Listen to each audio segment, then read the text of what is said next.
Fala, Belter! Hoje é dia de leitura comentada, mais um capítulo do livro Belting Contemporâneo do maestro Marconi Araújo, então fica comigo. Evolução vocal. Fala, Belter, tudo bem com você? Eu sou o Beto Soroli, o seu vocal coach na internet. Este é o Revolução Vocal, o canal mais Belter do YouTube. Eu estou fazendo leitura comentada e é lógico que eu tinha que começar com o livro Belting Contemporâneo do maestro Marconi Araújo, porque ele é uma referência para mim, porque vocês amam Belting e é lógico que esse livro tinha que ser o primeiro da fila. Mas virão outras leituras comentadas, tá bom? Só abrir a caixa de Pandora aqui. Eu tô fazendo a leitura comentada capítulo por capítulo deste livro. Mas eu recomendo, claro, que você compre, né? Não dá pra falar todos os detalhes. Apesar do livro ser fino, ele é muito denso, tem muito conteúdo. Então, se você é um cantor que se interessa por belting, um professor de canto, ou fonoaudiólogo, otorrino, enfim, um profissional que trabalha com a voz e que precisa de atender gente que trabalha com belting, esse livro é essencial para você, então eu recomendo mesmo, eu dou a minha cara para bater se esse livro não for útil para você. Hoje eu vou falar do capítulo 3, Técnica Vocal para Voz Falada Cantada entre parênteses de teatro musical. Mas antes eu preciso dar um recado. Seguinte, eu pedi o maestro Marconi Araújo para fazer a leitura comentada. Eu pedi autorização a ele em respeito à figura dele e aos direitos autorais. E aí ele me falou, Beto, eu deixo você fazer com uma condição. Em todos os vídeos você tem que falar que você é a única pessoa autorizada a fazer isso. Eu não quero que as pessoas coloquem o livro de qualquer jeito na internet ou que interpretem de uma forma errada. Então, como eu tô aí, sou pupilo dele há 10 anos, já fiz curso de formação, sou professor capacitado, estou sempre me reciclando. Nesse exato momento, se for a partir do dia 28 de janeiro, é esse dia que o vídeo vai ao ar. Eu tô lá fazendo um curso de reciclagem. Sempre que eu posso, eu gosto de estar perto do maestro, porque eu sempre aprendo e também para eu estar ali, né, me movimentando, conhecendo novas pessoas. Então, se você quiser fazer um curso de formação com ele, entra no site, eu vou deixar aqui, aí você compra o livro, você fica sabendo dos cursos dele que tem ao longo do ano, se você estiver aí perto de São Paulo. Se você não estiver, tem curso semestral de capacitação de professores, vai gente do Brasil inteiro para lá, realmente vai.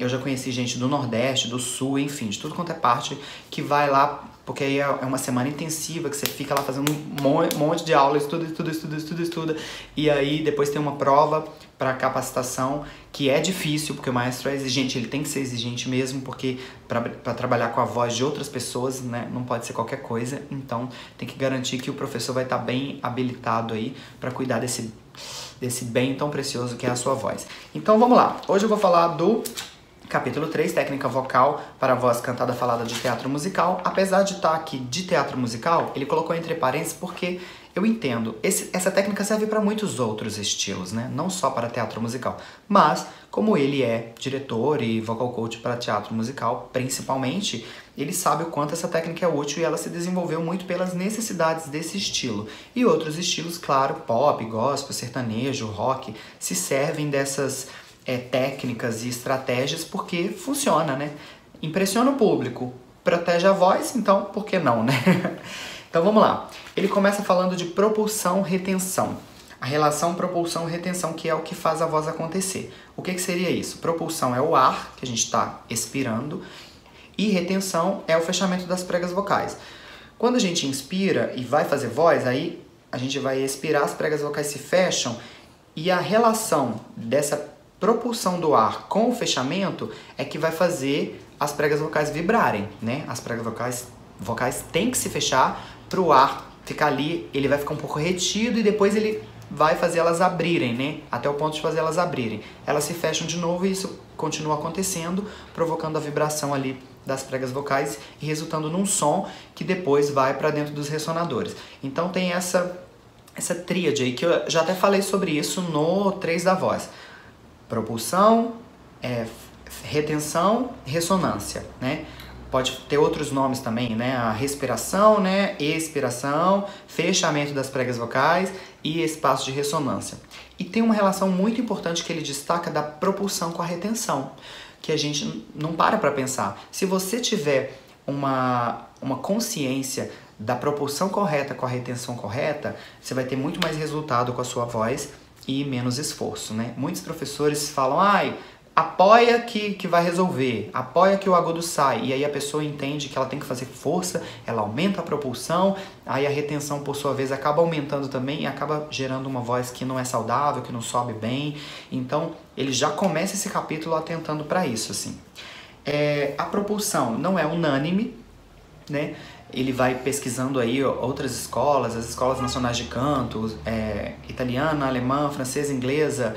Ele tem uma bibliografia bem vasta que ele pesquisou para poder escrever esse livro. A escola americana também, o jeito que os professores americanos ensinam o belting. E aí ele vai pontuando as questões que ele acha importante para o belting contemporâneo, que é o termo que ele cunhou, né, definiu para a técnica dele.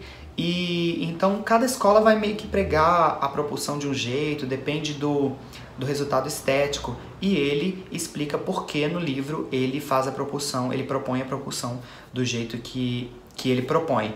Ele se baseia em fisiologia, em como que os músculos funcionam melhor para a gente ter um melhor resultado, ter mais longevidade, ter mais saúde vocal. Então eu acho isso muito, muito, muito legal. Aí ele apresenta o termo que ele chama de floating, que é cantar no floating, que eu acho sensacional. Eu confesso que eu demorei para entender isso na prática, porque quando eu comecei a fazer aula, não tinha o livro ainda, né? E hoje eu leio no livro assim, eu falo, nossa, gente, é tão simples, né? Ele deixa ali um passo a passo mesmo para você fazer o floating. É bem grande, assim, não dá para falar rapidinho aqui não, mas eu vou tentar dar pelo menos uma pincelada para vocês. O que seria o floating? Seria você cantar sem empurrar o ar demais, né? Então você vai fazer alguns ajustes para você não soprar demais, não empurrar o ar para fora, não fazer tanta força para cantar. E aí é como se você estivesse cantando e a sua voz flutuando em cima do ar. Por isso que ele usou essa palavra, o floating. Para destacar que apoio vocal não é força, né? A gente às vezes acha que tem que mandar tudo para poder cantar, principalmente quando tá no início, que a gente fica escutando os cantores ou gospel ou americano mandando ver lá, produzindo bastante som, um som que parece gritado, aí a gente associa isso com força. Eu particularmente gostaria de acrescentar que a gente vê os cantores trabalhando aqui assim, ó, na articulação, e aqui a gente não repara, porque às vezes tem um pedestal na frente, ou tem um close, ou porque isso aqui chama mais atenção, e aí tá trabalhando musculatura aqui para poder articular, para poder abrir o espaço, mas não tá fazendo força aqui ou força aqui, entendeu? Então a gente aprender a fazer essa dissociação aí é muito importante. Essa é a dica extra que eu coloco aqui em cima desse conceito para vocês, tá bom? Então ele fala, depois da retenção, né, propulsão, retenção, esse binômio que ele descreve, a importância do filtro, né? O filtro, os espaços de ressonância, tudo que está aqui para cima, aqui está a fonte glótica, vamos dizer assim, né? Que é como a fonoaudiologia chama, e daqui para cima tem buraco, laringe, orofaringe, rinofaringe, também tem episódios sobre isso no 3 da voz. Faz o Betoflix, gente, tô falando, faz o Betoflix, vocês vão aprender muita coisa de graça aqui no YouTube, né? Se você quiser aprender mais comigo depois, vai fazer meu curso online, que é passo a passo bem detalhado, mas aqui já tem muito conteúdo.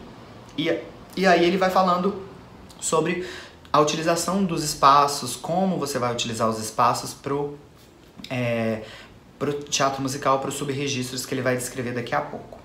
E aí ele cita uma coisa que é, muitos professores de canto utilizam expressões para descrever imagens, pra gente mexer, fazer ajustes, fazer as manobras com os músculos aqui, né? Ah, canta com a voz de caverna, canta com a maçã na boca, canta com boca de bocejo, canta como se tivesse, eu já vi, como se tivesse com um pistache no fundo do dente, tipo, no dente de trás.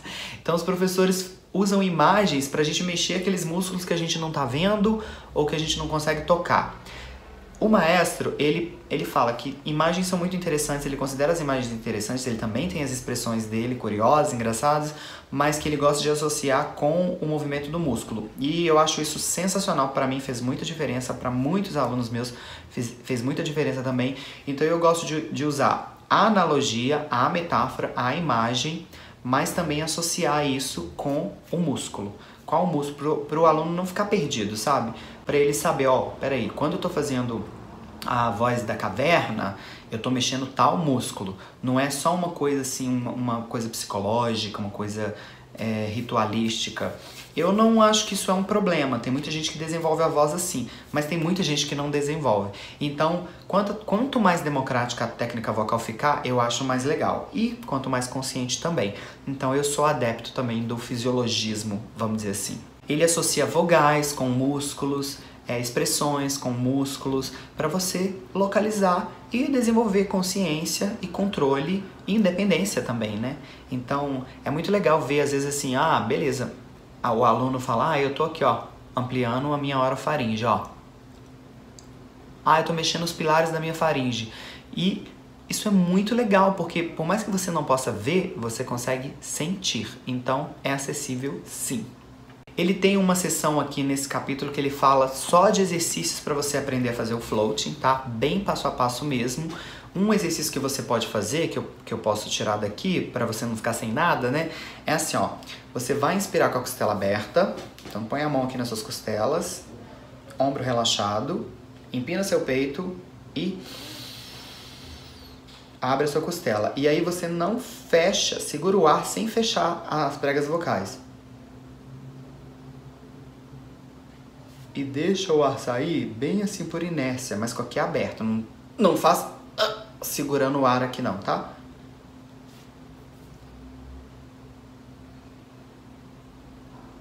E aí você começa a fazer um som assim. Você pode falar, né?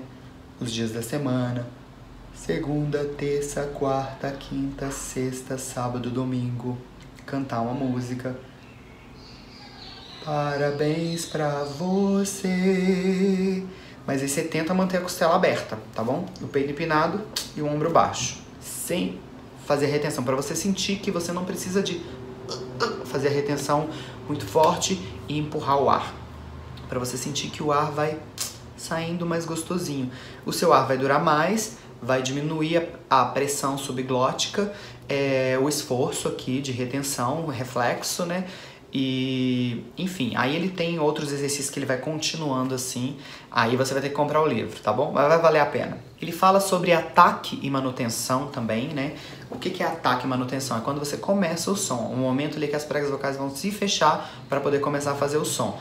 Então, esse é o ataque. E a manutenção é como você vai manter o fechamento ao longo da sua frase. A importância de você entender o ataque, porque isso vai definir a forma como você canta. E eu lembro que quando eu estudava canto antes, não se falava disso, né? Não dessa forma, né? A gente às vezes trabalhava com imagens e tal, ou tentando decorar um exemplo que o professor dá, ou então quando o professor não cantava, que eu já fiz aula com um professor que nunca ouvia a voz dele, e você fazia de um jeito, você fazia de outro, aí ele falava, esse tá certo. Aí você ficava tentando memorizar. Nossa, como era sofrido, não podia gravar aula, não podia gravar um áudio. Oh, meu Deus, que tortura. Poderia ter sido muito mais rápido. Com essa consciência de, você pode atacar dessa forma. Aí você vai atacar dessa forma para ter esse resultado. E a partir disso você vai fazer essa manutenção de ataque. Sensacional. Ele fala de contrapoio também, que é uma manobra que vai vir aí para complementar o apoio e ela vai servir para um monte de coisa. Ele descreve bem que ela serve para os cantores líricos, de um estilo específico, de um período específico, e onde ela serve para os cantores de musical, mas contrapoio, depois que eu aprendi, é uma coisa que eu trabalhei para automatizar, assim, porque realmente faz muita diferença no seu fraseado, faz muita diferença para você cantar notas agudas, para você cantar sem esforço. Então, seria basicamente você esconder o abdômen assim com essa postura de respiração, né? Aí ele descreve todas as posturas, todas as manobras aqui. Se você tiver dúvida ainda, mesmo com a descrição dele, que eu acho muito clara, você faça aula com um professor de belting contemporâneo, né? Um professor capacitado. Hoje em dia temos professores espalhados aí pelo Brasil, temos, né? Já apropriei pra mim, né? Enfim, mas é porque eu gosto muito, né? Eu faço propaganda de graça, tá, gente? Não é publi isso aqui, não. Mas é porque tem professores capacitados em belting contemporâneo pelo Brasil inteiro. Tem professores que dão aula por Skype. Eu tenho curso online, eu dou aula por Skype, por exemplo. Os professores do estúdio dele também dão. Tem outros professores espalhados por aí. Então, se você quer aprender essa técnica, encontre seu professor, que aí o livro vai complementar as suas aulas, a sua formação, tá bom? E aí ele começa a falar de belting contemporâneo, subregistros e nomenclatura. Então, ele desenvolveu esse conceito do belting contemporâneo porque ele acha, tipo, o belting antigo tinha algumas coisas que não são tão saudáveis e que são limitadas na estética.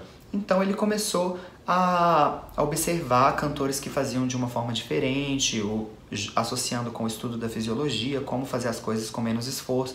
E então ele acabou achando mais interessante chamar de belting contemporâneo. E aí ele explica bem o que é o belting contemporâneo, né? Em relação à fisiologia, ao fechamento das pregas vocais, à ciência da voz aplicada assim. Mas ele no livro, ele fala, deixa claro também que belting, ele vai chamar a junção do fechamento com a ressonância, que vai resultar numa sonoridade específica do estilo.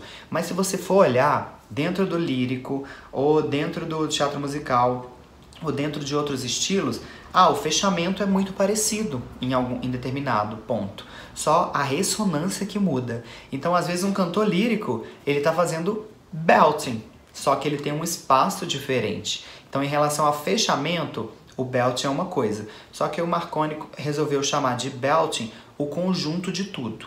Apesar de que, quando você... E aí, por isso que eu falo que o entender belting é muito bom para outros estilos também.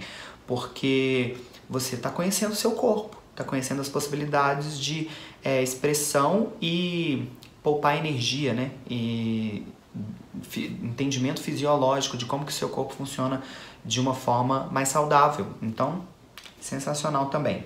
Aí ele criou uma nomenclatura de subregistros. Ele criou essa nomenclatura baseado no significado das palavras. Então ele chama de peer belting, cover belting, speaking, half belting, top voice, subgrave, são 7, né? Peraí. Subgrave, peer belting, cover belting, speaking, half belting, top voice e soul belting.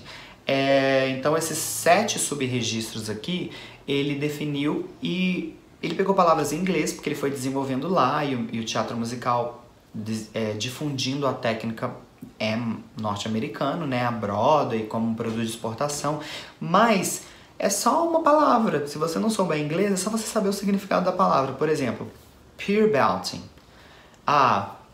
Belting puro. Então a partir do momento que você entende o que é belting, no fechamento das minhas pregas vocais, belting é isso aqui. Nos meus espaços, belting é isso aqui. Então, peer belting, o belting puro. É como soa o belting lá nos Estados Unidos. É o que eles costumam chamar de belting lá. Então, esse é o meu som de belting puro. Aí, a partir disso, como que eu vou fazer o covered belting? O belting coberto. Que ajuste que eu vou ter que fazer aqui para cobrir esse som de belting. Soul belting. Então, o soul belting é um registro que ele chama para um estilo mais de teatro musical que tenha soul, ou música soul mesmo e tal, música gospel. Então essa cantora aqui canta inspirada nesse estilo. Qual o ajuste que ela faz em cima do belting para poder ficar com essa cara de soul, entendeu? Então você vai associando estética com ajuste e aí ajuda a memorizar. Eu acho que ajuda bastante. Speaking falando, então speaking. Então é uma voz de cabeça. Peraí, mas voz de cabeça, eu não falo de voz de cabeça, ela não é tão articulada. Mas essa então, o speaking é uma voz de cabeça no fechamento, mas que vai ser falada no espaço, na articulação. E o half belting. Então o half belting, ele parece belting, mas ele é healthy, ele é mais health belting. Ele é mais saudável, ele gasta menos energia. Mais saudável em que sentido? Eu faço menos esforço, ele não me machuca nada, mas ele tem um som bem beltado, entendeu? E top voice, então uma voz que tá lá em cima, subgrave, tá embaixo do grave, sacou? Então os 7 subregistros têm uma nomenclatura que, apesar de ser em inglês, ela é muito funcional e descritiva, beleza? E aí ele termina esse capítulo com uma parte que é desenvolvendo os subregistros dentro do teatro musical. Separado vozes masculinas, vozes femininas. Aqui é um passo a passo tão claro, gente. Porque ele fala qual a tessitura que você vai cantar, qual as notas mesmo, que vogais você vai usar, que sílabas, que palavras, quais os subregistros que cada voz vai estar utilizando mais no teatro musical, tanto as masculinas quanto as femininas. Então assim, você que é Caxias, que é nerd, ou você que quer estudar e quer saber de uma forma segura, precisa, o livro tá aqui, tá desse jeito. Então se você tiver essa clareza e você tiver um entendimento de música, né, de você conseguir pegar lá no teclado as notas e tal, então para você que é professor, para dar aula, é um passo a passo assim, muito claro, entendeu? Eu acho que não impede de você fazer os cursos, né? Eu acho que quando você faz o curso, você vai mais pra prática, você vê outras pessoas falando, etc. E te ajuda a estudar. Mas, nossa, a junção de estudar, fazer aula de belting, fazer um masterclass, um curso, uma capacitação com um livro, olha, mais um 3 aí, hein? Aula, curso, livro. Poderia fazer mais episódios do 3 da Voz, porque sempre eu encontro um 3 aqui. Beleza? Então é isso. Este foi mais um capítulo do Belting Contemporâneo. Espero que vocês tenham gostado das minhas dicas, da minha leitura comentada. Compre o seu livro se você não comprou. Aqui está o link do site do maestro. Fiquei sabendo que já tava sem livro, algumas pessoas me falaram, mas agora já chegou uma nova remessa lá. Então entre em contato antes que acabe. E se acabar, você pede, fala, me deixa na lista de espera aí, pelo amor de Deus, porque eu preciso do livro e tal. Porque realmente é um investimento barato, que vai valer muito a pena. Isso aqui é mais uma ferramenta fundamental na revolução vocal. Por isso que eu faço propaganda mesmo, de graça, sem publi, menina, estupão. Mas é porque eu tenho certeza que isso aqui vai ajudar muita gente a cantar melhor, como me ajudou também, tá bom? Um beijo. Se inscreve no canal, clica em gostei, comenta e compartilha, me ajuda a espalhar a mensagem, tá? E quando se inscrever no canal, ativa o sininho e faz o Betoflix pra você já entrar na revolução vocal. Tchau!